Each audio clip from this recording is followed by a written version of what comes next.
आपको पता होगा मैम कि चुनाव आयोग है ना मोबाइल के जरिए भी वोट कराएगी है ना। अब इसको कैसे देखते हैं, कैसा रहेगा ये अगर मोबाइल के थ्रू वोट दिया जाएगा तो? देखिए ये बहुत अच्छा मैसेज है। अगर मोबाइल के जरिए हम किसी को वोट कर सकते हैं। होता क्या है कि अदर सिटी में जो वोट होते हैं हम देखते तो हैं, हम चाहते भी हैं कि हम अपना योगदान दें, पर हो नहीं पाता है। इस वजह से हमारे ना चाहते हुए भी हमें जो ऑप्शन मिलता है हमारी जगह पे, हम ना चाहते हुए भी जिसको नहीं भी चाहते हैं उसको भी वोट देते हैं। तो आई थिंक ये बहुत अच्छी चीज है। अब कुछ लीडर नेता लोग कहते हैं कि आप बाहरी हैं मैम, इस पर क्या प्रतिक्रिया देना उनसे मैं पूछूंगी कि मोदी जी कहाँ के हैं? बनारस के सांसद हैं वो, पर वो हैं कहाँ के? तो देखिए चुनाव हम कहीं से भी लड़ सकते हैं और ऐसा नहीं है कि हम जहाँ के हैं लोकल वहीं से चुनाव लड़े। और मेरे ख्याल से आप जितने लोगों को देखेंगे जो चुनाव जो हमारे नेता हैं आदरणीय, उनको आप देखेंगे तो मेरे ख्याल से वो लोकल के ना होते हुए भी अदर जगह से ही वो पार्टिसिपेट करते हैं और अच्छे खासे वोट से जीतते भी हैं। तो ये सवाल ही गलत है। हाँ, ऐसा भी सुनने में आया कि आपको फंडिंग पवन सिंह या किसी माध्यम से होता है मैम, इस पर क्या प्रतिक्रिया देना चाहिए? देखिए लोगों को पता है और ऐसा नहीं है कि छुपा है, क्योंकि मीडिया में सारी चीजें हैं और मेरे लिए जो भी चीजें करते हैं मेरे पापा करते हैं, तो मेरी फैमिली मेरे लिए खड़ी है। मेरी फैमिली के अलावा अभी फिलहाल मैं नहीं कह सकती हूँ कि मेरे साथ कोई खड़ा है। आपका गॉड फादर कौन है, कौन निर्णय लेता है कि आप चुनाव लड़ना है? गॉड फादर, देखिए गॉड फादर मैं एक ही उनको मानती हूँ, वो महादेव है। बाकी मैं किसी को अपना गॉड फादर नहीं मानती हूँ। हाँ, पिताजी हैं मेरे, वो मेरे हर जगह पे, हर मुश्किल में, अच्छे समय में मेरे साथ खड़े रहे हैं, एक परछाई बन के खड़े रहे हैं। बाकी आप गॉड फादर की बात करेंगे तो वो सिर्फ महादेव है मेरे लिए, बाकी कोई नहीं। ऐसा भी आप एक महिला हो के और सारे दुख सुख सभी जगह जाते हैं, रात हो या दिन हो, आप अपने आप को कैसे मेंटेनेंस कैसे करते हैं?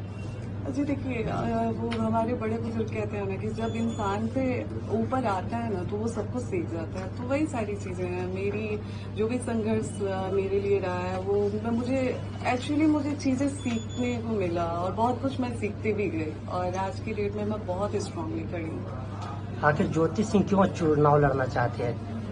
आप अगर आपको जनता मौका दे तो आप जनता के लिए क्या करेंगे? ये तो जनता मौका देगी फिर मैं बताऊंगी कि मैं जनता के लिए क्या कर सकती हूँ। अदरवाइज बात तो बहुत लोग करते हैं पर मैं बात नहीं करना चाहती हूँ। अगर जनता मौका देती है तो जरूर मैं दिखाऊंगी कि मैं क्या कर सकती हूँ। आप कौन सी क्षेत्र से और कौन सी पार्टी से चुनाव लड़ना चाहती हैं? क्योंकि आपके काफी दिन हो गया, बहुत लोग कह रहे हैं कि ज्योति सिंह कौन से क्षेत्र से और कौन सी पार्टी से चुनाव लड़ेंगे? सोचिए यहाँ पे किस तरीके से प्यार मुझे मिल रहा है कि मैं ये तक पार्टी के पास बैठी हूँ तो मैं यहाँ तक कह के आती हूँ कि आप मुझे 6 विधानसभा में से कहीं से टिकट देते हैं तो मैं वो सीट निकाल लूंगी। तो मुझे इतना विश्वास है यहाँ के लोगों पे और यहाँ के लोगों से मुझे इतना प्यार और आशीर्वाद मिलते आता है कि मुझे पूरा कॉन्फिडेंस है कि मैं आगे चल के जिस भी विधानसभा को अनाउंस करती हूँ या फिर चुनाव लड़ती हूँ मैं वहाँ से सीट निकालूंगी। हाँ, ऐसा भी है कि चुनाव आयोग वोटर लिस्ट अपना जो भी पहले के उनको हटा रहे और फिर से अपना एक नया जरिए के अनुसार वोटर लिस्ट तैयार कर रहा है, इसको आप कैसे देखते हैं मैम, क्या ऐसा ही है? बिल्कुल। अगर हम मतलब जैसे अगर मैं चुनाव बिहार से लड़ने की तैयारी कर रही हूँ तो ऑब्वियसली मेरी पहचान होनी चाहिए बिहार में, तो बिल्कुल मेरे ख्याल से ये चाहिए। ऐसा भी है कि जिस क्षेत्र से आप चुनाव लड़ना चाहते हैं इसमें बहुत पुराने और धुरंधर नेता है ना, आपको क्यों लोग क्या समझ के वोट देगा और आप क्या जनता के लिए क्या करेंगे? जी मैंने पहले भी बोला है कि मैं अगर बन जाती हूँ तो मैं काम करके दिखाऊंगी। मैं देखिए बोलने में बिलीव नहीं करती हूँ क्योंकि मैं देखती हूँ कि बहुत लोग बोलता है हाँ, फिर चुनाव खत्म होते ही चीजें भूल जाता है इंसान, याद भी नहीं रहता है कि हमने क्या वादा किया है, हमने क्या प्रॉमिस किया। तो मैं बोलने में बिलीव नहीं करती हूँ। एक बार अगर यहाँ के लोग जिस तरीके से बेटी बहू मान के मुझे आशीर्वाद देते आ गए, अगर एक बार मौका देते हैं तो मैं दिन रात एक कर दूंगी मेरे लिए जो हो पाएगा, क्योंकि यहाँ के लोगों ने एक बहुत बड़ी पहचान मुझे दी है और एक अलग पहचान मुझे यहाँ के लोगों से मिला है। तो मैं उस चीज की वैल्यू बता ही नहीं सकती हूँ कि वो मेरे नजर में क्या वैल्यू रखता है। तो बिल्कुल मैं अगर बनती हूँ तो मैं यहाँ के लोगों के लिए जी जान से खड़ी हूँ। अगर किसी पार्टी से आपको टिकट नहीं मिली फिर भी आप निर्दलीय चुनाव लड़ेंगे? जी, अगर यहाँ के लोगों का आदेश रहा, अगर यहाँ की जनता का आदेश रहा तो मैं नहीं करी चुनाव लड़ूंगी। ऐसा भी मतलब लोग कहते हैं कि ज्योति सिंह बाहर के और कभी कभी आते हैं और पिताजी बीमार या झूठ मूठ का ये नाटक करते हैं, इस पे क्या कहेंगे ना?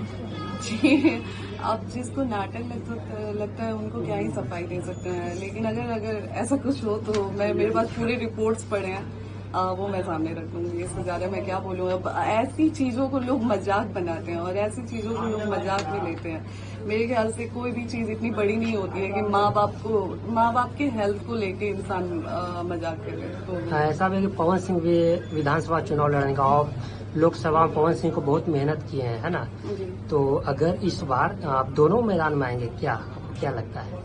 जी, देखिए अगर वो आते हैं तो बिल्कुल ठीक है। मैंने जैसे पहले भी सपोर्ट किया, उनका पहले भी सपोर्ट करने से पहले हम सेपरेट रह रहे थे, हम उस टाइम भी अपने मायके में रह रहे थे, लेकिन उनका एक कॉल आया, मुझे आने के लिए बोला गया चुनाव में, मैं आई और उस टाइम मैंने उनका साथ दिया। आगे भी अगर वो मुझे बुलाते हैं या फिर मुझसे बात करते हैं या फिर बोलते हैं ऐसा कुछ, तो मैं हमेशा उनके साथ खड़ी रहूंगी। आगे मुझे कोई दिक्कत नहीं है, चुनाव लड़ते हैं तो भी ठीक है। अच्छा मैम, आपको मतलब कौन सा विधानसभा अच्छा लगता है चुनाव लड़ने में? मतलब कौन सा ज्यादा प्यार मिला, कौन सा क्षेत्र से आपको ज्यादा प्यार मिल रहा है? एक विधानसभा में बोल ही नहीं सकते, सारी विधानसभा पे बहुत ज्यादा प्यार मिला है और सारी विधानसभा से बहुत ज्यादा ये सब सवाल जवाब